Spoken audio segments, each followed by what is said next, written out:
वीर दुर्गादास राठौड़ की, शिवाजी महाराज की, हर हर महादेव। हमारे राजस्थान के अध्यक्ष चौधरी भंवर जी, प्रेम जी, मंच पर उपस्थित मेरे बंधुओं और मेरी माता और बंधु, जब सृष्टि नहीं थी तब सृष्टि बनाने वाले पर ब्रह्म तो थे ही। सृष्टि तब बनी जब त्रिगुण सत्व रजस तमस त्रिगुण नहीं था। त्रिगुण आने के बाद ही शरीर आया, इसलिए सृष्टि नहीं थी तब भगवान पर ब्रह्म निर्गुण अव्यक्त, आज की लैंग्वेज में एनर्जी के स्वरूप में है। जैसे सूर्य की गर्मी यहां आती है, बोलो किसी को गर्मी दिखाई देती है क्या? गर्मी दिखाई नहीं देती, उसका अनुभव होता है, पसीना होता है, गर्म लगता है। ऐसे सृष्टि नहीं थी तब पर ब्रह्म त्रिगुणातीत निर्गुण अव्यक्त थे, और ऐसे एक अव्यक्त निर्गुण त्रिगुणातीत पर ब्रह्म ने सृष्टि बनाई। सृष्टि बनाने के परब्रह्म ने एक प्रचंड आवाज की, प्रचंड आवाज। परब्रह्म की आवाज से एनर्जी, पावर, ऊर्जा पैदा हुई, और परब्रह्म के आवाज की एनर्जी, पावर, ऊर्जा से सृष्टि बनी। वह आवाज ओम की थी। आज भी हम कोई भी मंत्र बिना ओम शुरू नहीं करते हैं। उनका कारण है कि ओम स्वयं एनर्जी खड़ी करने का आधार है और मंत्र एनर्जी है। इसलिए हम प्रत्येक मंत्र का प्रारंभ ओम से करते हैं। परब्रह्म ने सृष्टि बनाने के साथ सृष्टि चलाने के लिए मानव, स्त्री और पुरुष प्रकट किए। मैं शब्द बोल रहा हूं, प्रकट किए, जन्म नहीं दिया। मानी परमात्मा की सहस्त्र ज्योतिर्मय शरीर में से, परमात्मा की सहस्त्र ज्योतिर्मय शरीर में से ज्योतियां अलग पड़ी, उनको पंचमहाभूत का शरीर मिला।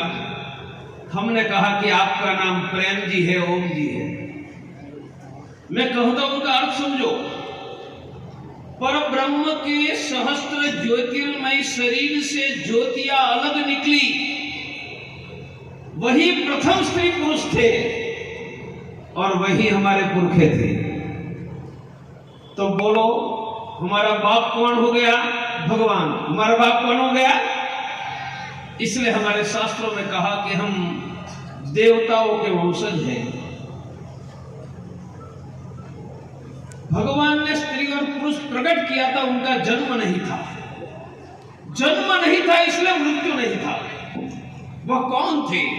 सूर्य देवता, चंद्र देवता, वायु देवता, अग्नि देवता, पृथ्वी देवता,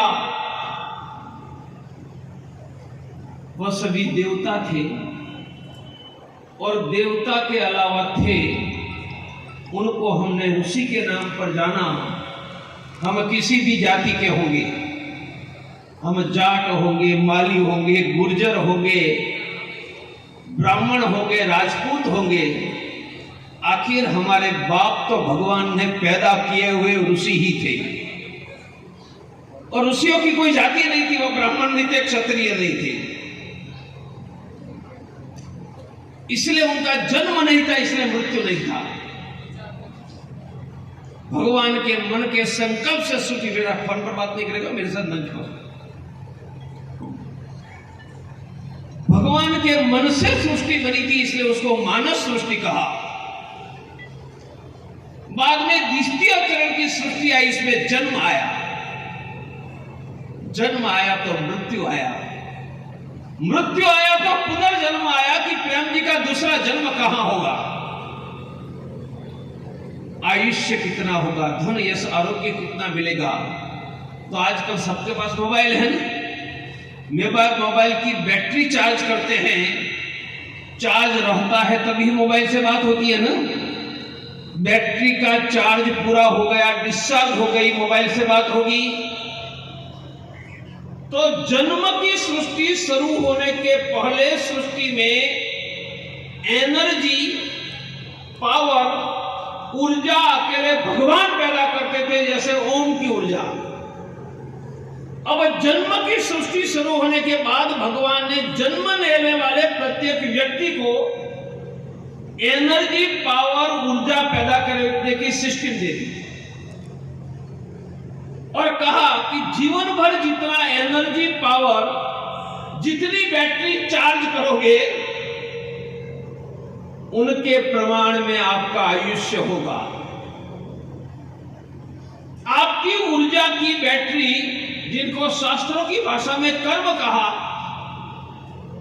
खत्म हो गया, मेरे जैसे 100 डॉक्टर भी किसी की जिंदगी नहीं बचा सकता है। तो मानव के शरीर में ऊर्जा कहां पैदा होती है? हमारे चित्त में। मन में गुस्सा आता है, चेहरा लाल हो जाता है। क्यों? गुस्से से जो ऊर्जा पैदा हुई, उन्होंने बॉडी टेम्परेचर बढ़ा दिया, हृदय की गति बढ़ा दी। हम आंख से देखते हैं तब ऊर्जा पैदा होती है, कान से सुनते हैं, नाक से सुनते हैं, हाथ पांव से करते हैं। इसलिए शास्त्रों ने कहा बुरा मत सोचो, बुरा मत करो, अच्छा सोचो, सत्कार्य हाथ पांव से करो।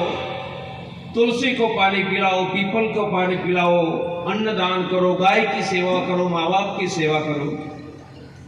मैं आपको सृष्टि निर्माण का शास्त्र और इतिहास इसलिए समझा रहा हूं कि मुझे आज की परिस्थिति तक आपको लेकर आऊंगा धीरे धीरे। मैं आपको अध्यात्म नहीं सिखा रहा हूं, मैं वर्तमान की ओर ले जा रहा हूं। जब जन्म, मृत्यु, पुनर्जन्म की सृष्टि आई तो आपने जो कर्म किए, एनर्जी पैदा की, उसके आधार पर आपको धन धान्य, यश, आरोग्य, आयुष्य मिलेगा। तब एक प्रॉब्लम खड़ा हो गया। एक व्यक्ति ने एक बार 1 रुपया की चोरी की, एक बार 1 रुपया की चोरी तो हाथ से की होगी ना। तो हाथ से चोरी के कारण जो पूरी ऊर्जा पैदा हो गई, वह व्यक्ति से चिपक गई, सभी जन्मों के लिए चिपक गई। और सभी जन्मों में एक जन्म की 1 रुपया की चोरी उनको दुख देने लगी, दंड देने लगी। मान लीजिए हमारे ओम जी के 1000 जन्म है और एक जन्म में 2 गड़बड़ी की, तो ओम जी एक जन्म में 2000 बार दुखाएगा या नहीं? इसलिए मानव जीवन दुख युक्त हो गया। तब मानव जीवन में आने वाले दुख दूर करने के लिए भगवान ने तीसरी व्यवस्था दी। मेरे साथ आप बोलना है, बोलिए सनातन, जोर से, सनातन वैदिक हिंदू धर्म कर्म का, एनर्जी, पावर, ऊर्जा का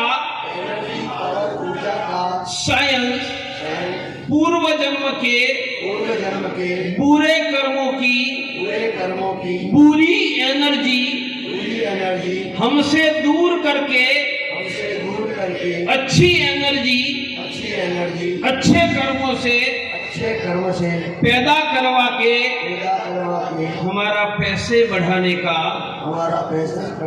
व्यापार बढ़ाने का, आरोग्य बढ़ाने का, कुटुंब का सुख बढ़ाने का शास्त्र, साइंस का नाम सनातन वैदिक हिंदू धर्म है।